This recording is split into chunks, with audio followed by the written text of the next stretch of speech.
this government is going down, and that is because it's. Yesterday I did not say it is taken over or polluted by plutocrats. No, if it were plutocrats, it would be better. But this government, and you can quote me on that, is now run by kakistocrats. Look, somebody has to do this. I'm 64 years old. I thank God for everything. And I think what is left to me as a politician, or expected of me, is to speak out the truth to whoever he is. Now we have a big challenge, and that is the threat of hunger and food scarcity. It is not only that the prices or inflation has gone up to 40%, but it has gotten in some places where you will not, with your money, you won't find the food or the items you want to buy. That is very, very dangerous, and Nigeria has never been included in the countries that face severe food crisis or food insecurity. But this time around, check the figures. Recently, published by UN, World Food Program, Action Against Hunger, CADE Harmonize, they rank Nigeria as one of the hotspots. And for people like me, I have to be scared. As I told you, I'm 64 years old with 10 children and 20 grandchildren. I don't have passport or visa to anywhere.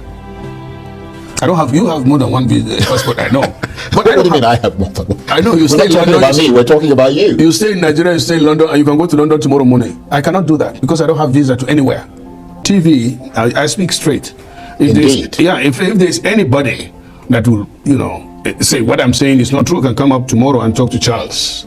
This government is going down, and that is because it's. Yesterday I did not say it is taken over or polluted by plutocrats. No, if it were plutocrats, it would be better. But this government, and you can quote me on that, is now run by kakistocrats, and that's very, very dangerous. Kakistocrats, I have it here. You can check the definition. It's a government run by worst, least qualified, and most unscrupulous citizens. I'm not the first one that says. Right. What I'm hoping now is that he will look out and get. I don't believe, again I say, that he is in the real picture of what is happening out there. People are angry. You can't imagine the number of calls I received today, including yourself. I called you very early in the morning. Yeah, but what were you saying? Hey, you are yourself again, because you say it as it is, and you come. Look, somebody has to do this. I'm 64 years old. I thank God for everything. And I think what is left to me as a politician, or expected of me, is to speak out the truth to whoever he is. Now we have a big challenge, and that is the threat of hunger and food scarcity. It is not only that the prices or inflation has gone up to 40%, but it has gotten in some places where you will not, with your money, you won't find the food or the items you want to buy. That is very, very dangerous, and Nigeria has never been included in the countries that face severe food crisis or food insecurity. But this time around, check the figures. Recently, published by UN, World Food Program, Action Against Hunger, CADE Harmonize, they rank Nigeria as one of the hotspots. And for people like me, I have to be scared. As I told you, I'm 64 years old with 10 children and 20 grandchildren. I don't have passport or visa to anywhere. You have more than one passport, I know. But what do you mean I have more than one? I know you stay in London. We're not talking about me, we're talking about you. You stay in Nigeria, you stay in London, and you can go to London tomorrow morning. I cannot do that because I don't have visa to anywhere. Yeah, but I'm sure you wouldn't have too much of a challenge getting a visa. No, you have to apply. No. But let's focus. So this is a very serious and scary situation, and most importantly, why I'm so scared is if those in power do not allow the president to know the magnitude or get informed about so that they do something, then you get worried. It's like now, Charles, we are here and the cloud is gathering, and I say, Charles, it's going to rain. You say, no, don't worry. Then that is scary. If you know the president before now, then you know that the whole scenario has changed. This is somebody, he stays in Lagos. If you go to Bodilon, anytime, any day, anytime in the night, you can go to Bodilon 2 o'clock. And in most cases, you find President Bola Ahmed Tinubu, receiving people in and out. If you come to where he stays in Abuja here, Lagos, in the Lagos house, you will know from when you take a turn whether he's in town or not, any time of the day. There are times you can go there 3 in the night and you'll meet him there. But now, if you go to Villa, the front of Villa is like a graveyard. Truth, the only thing, the news media put certain things not exactly the way. So now that I'm talking to you, hear it from the horse's mouth. Absolutely. In every government, it's like that. You have the gatekeepers.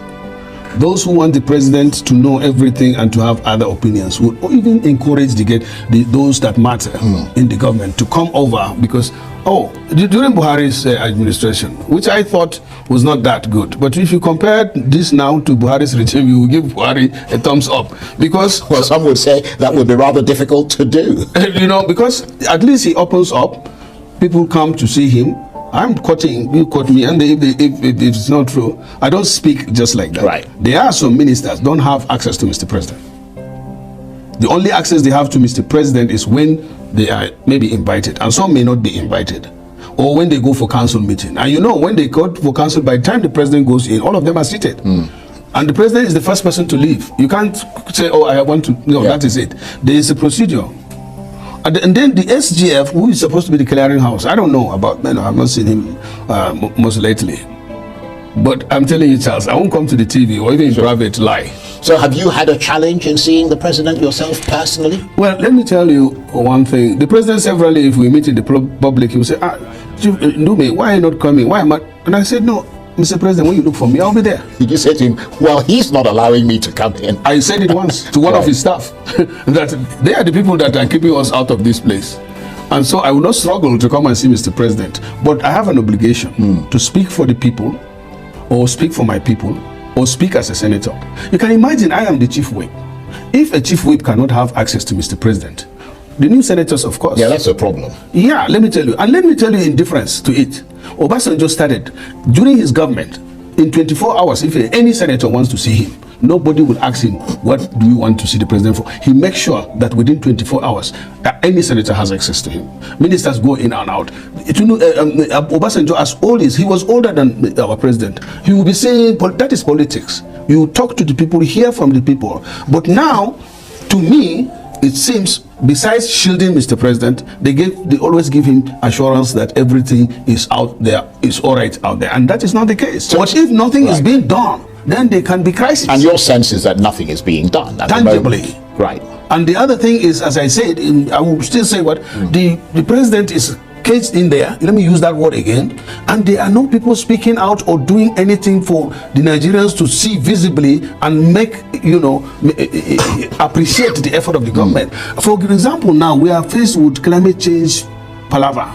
The rainy season in especially in the north and other elsewhere, is hazy, but nobody is telling people what needs to be done and what the government is doing. Nobody is talking to the people. That is a problem. That is my concern, as I said. Yeah, well, some would argue that that's not entirely fair, because you've got the agencies, that are in charge. Well, the National Emergency Management Agency, you've got the Ministry of Environment, he's just appointed somebody who used to be his spokesman, I think it's Nigerian Gilali, as a kind of special climate envoy.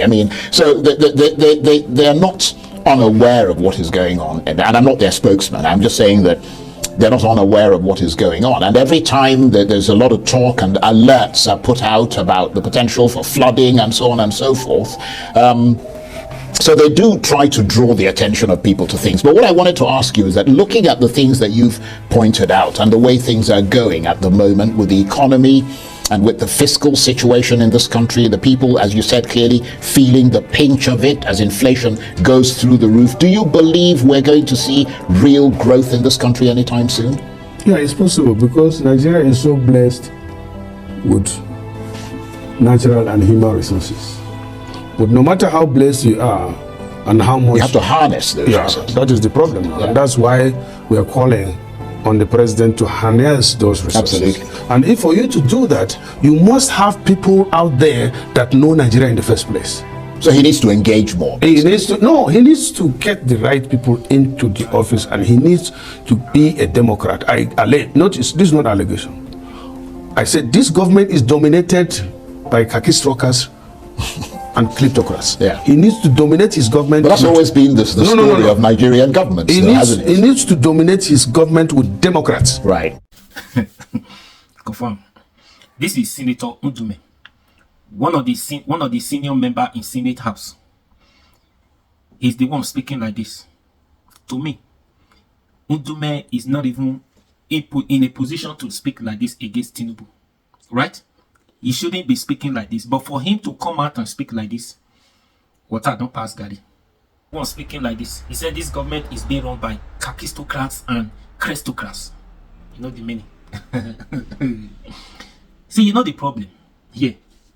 Number one, Tinubu do not have the ideas, do not have what it takes to run the affairs of this country as a president. Everybody said that over the past. Now he surrounded himself with this set of people who are not also competent like him, just like you are in the exam hall. When you get there, you don't know what to do. The questions they are not in your favor. You don't know the questions. You can't answer them. You want to copy from somebody beside you. Because you don't know anything that one copy, anything that one write, you copy. So then the person will realize his mistake. He will cancel, change that, cross it, write another one, correct one. But you will not be sensible enough. You might not even see the person cancel and change and do the right thing. But you've copied because you don't know. And anything that one written down, whether it's correct or not correct, because you don't know anything, right? You write. Is Tinubu's administration. He doesn't know every ideas he take, and people surrounding. That's where EG, Minister of Power. That one, another one, incompetent. Minister of Humanitarian, Minister of this, Minister of that. A lot of them like that. They are not competent. You know, that's the problem now. Senator Ndume shouldn't be speaking like this. One of the senior in Senate House is calling names. This government is going down. How many times we don't talk sense? So for him talking like this, that means he don't see that these things cannot be corrected anytime soon. Now, I even told you now, Buhari's administration that they criticize, people were criticizing is even better than this one now. Where would they go far? I know they talk since. I have been saying it. Where would they go far? So the pilot is not competent. The crew members are not competent. Who is going to teach who? Who is going to lead? It's just like blind man is leading another blind man. That's the problem. They will never get to their destination. Nigeria like this will never achieve the objectives of good government. This government will not give you. Far from it. Far from the reality.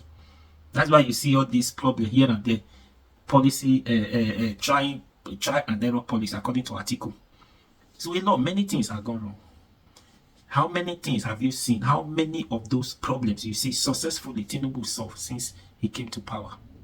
No, rather than changing, introducing everything. You are just bringing your family member, your friends who are not competent, who do not have what it takes to pilot the affairs of this country.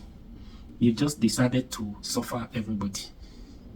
You don't understand? Well, it is well. So, like this, if you continue like this, now, but now talk.